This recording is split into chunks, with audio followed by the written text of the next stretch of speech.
A very common question I get as a wildlife photographer is, what settings do you use? And my answer to that is very quite simple. It depends.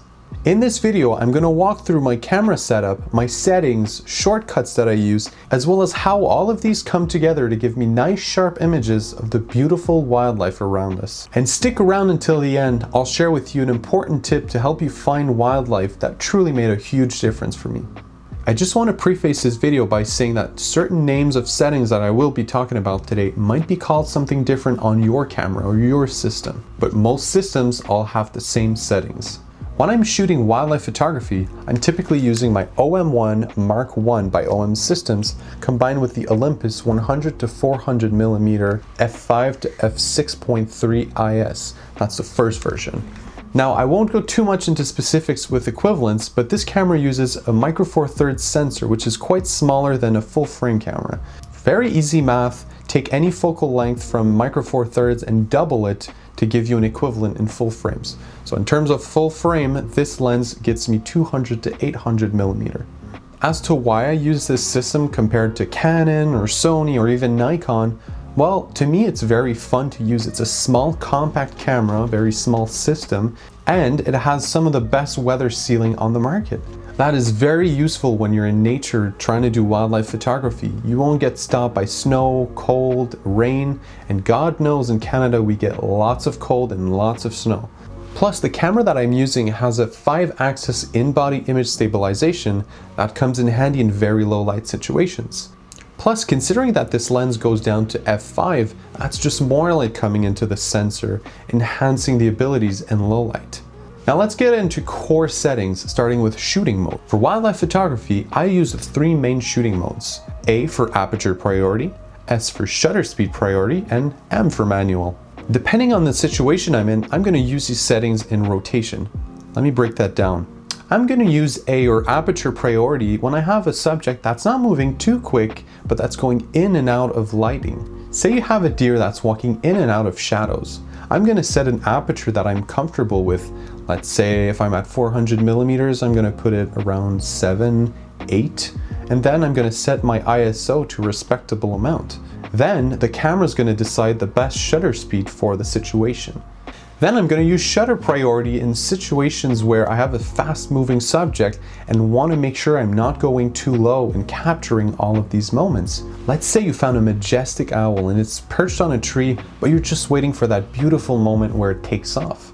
You're going to want to set that shutter speed above 1/1000th of a second to make sure you're capturing all of these moments. I would go even around 1/2000th of a second.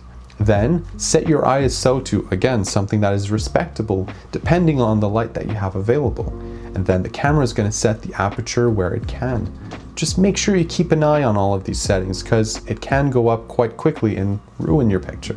Finally, most often I'm using manual mode. This allows me to set the shutter speed and the aperture that I want, and then I'm going to set the ISO at auto ISO. Let's take that owl example again. In that situation, I could go into manual mode, select 1/160th of a second, put the aperture around, let's say 7, and let the auto ISO decide how much light I have available to take that shot. What I'll do next is check what the ISO is set at from the auto settings. If it's too high, I'm going to adjust the other settings, the aperture, the shutter speed, until I get the ISO that I'm comfortable with. Make sure you don't go too high on your ISO or else your pictures will be way too noisy and unusable. Usually you can set limits to your ISO, so make sure you know beyond what level your pictures won't turn out too well and set that limit there. Regardless of the shooting mode you're using, don't forget to check all of your settings to make sure you're not ruining a picture for, let's say, having a shutter speed that is way too low and your pictures are just going to come out blurry. For focus, I'm typically using 3 different types of focus. First is the autofocus tracking, second is continuous autofocus, and third, you guessed it, manual focus. So in continuous focus mode, as long as you're half pressing down on your shutter button, it's going to continuously focus on the subject that it's detecting. So let's take the deer example from earlier. You see a deer and it's walking towards you. You pull out your camera and you half press down to focus on the deer. Well, if you don't have continuous focus, the focus is going to set where it was when you half pressed. It's going to stay there. but the deer is moving closer towards you, so it's now out of focus. With continuous focus, it's going to keep track of that animal that's walking towards you and adjust the autofocus accordingly. When I'm using continuous autofocus, I'm usually using spot focus, a little dot in the middle, or depending on where the subject is, towards the middle, so my camera knows exactly what I'm trying to put in focus. Now for autofocus tracking, I'm going to change that and put it to the entire frame, telling the camera that the subject can be anywhere on that frame. For autofocus tracking, the autofocus is going to work way better when you have a fast-moving object like a bird that's flying in the sky, and you can't necessarily keep it directly at the same spot on your frame. For example, when I'm trying to capture a flying bird, I'm going to follow it through the sky, but it's very difficult to keep it right in the middle of your frame. So with autofocus tracking, it's going to track it all throughout your frame.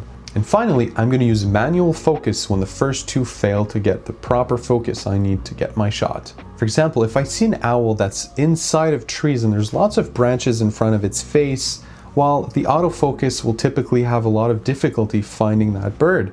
It's going to buffer and try to focus maybe sometimes on branches. So I'm quickly going to change to manual focus and get that perfect focus directly on the bird. In terms of autofocus, one thing that really makes a huge difference for me is subject detection. Now, not all cameras have it, but on my OM1, I'm able to select if I'm looking for birds or, let's say, dogs and cats that work perfect with mammals.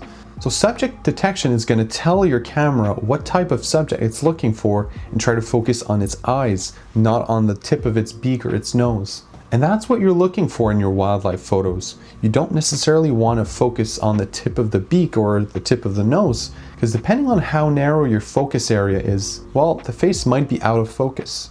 Now for custom modes and shortcuts. Now we all know, and I've mentioned it earlier, wildlife photography is highly unpredictable.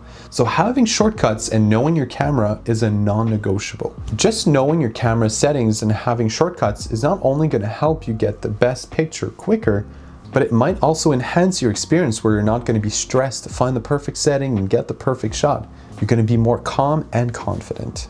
One of the shortcuts that I use is the left button on my D-pad. That opens the options for the autofocus area. That's going to come in handy when you have a subject that's not moving and all of a sudden it's moving quickly through the sky, like an owl perched on a tree that decides to fly away.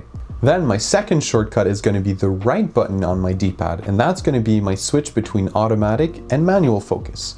Now I understand some cameras have a dedicated button to that, or even on your lens, but to me that's just a natural spot for me to quickly change, and it just helps a lot. Now, last but not least, the most important setting for me is going to be the switch on the back of my OM1.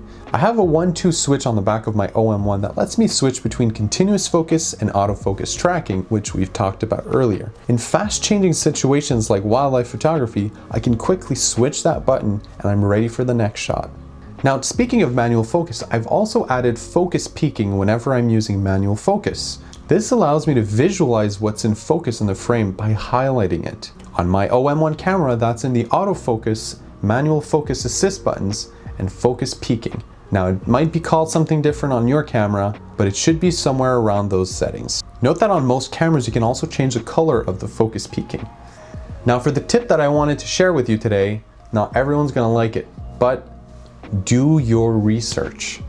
Before heading to a new location, make sure to take a look at a map, look at what the area looks like, know the hotspots. Go on iNaturalist and look historically what species have been where at what time and what time of the year. Go on eBird and see what the recent activity looks like. Look at the weather forecast, know if it's going to rain or not, and also look at when the sun is going to set and going to rise. This is going to help you build your confidence out in the field. Know exactly where you're going, know where to look, and also research the type of animals you might encounter.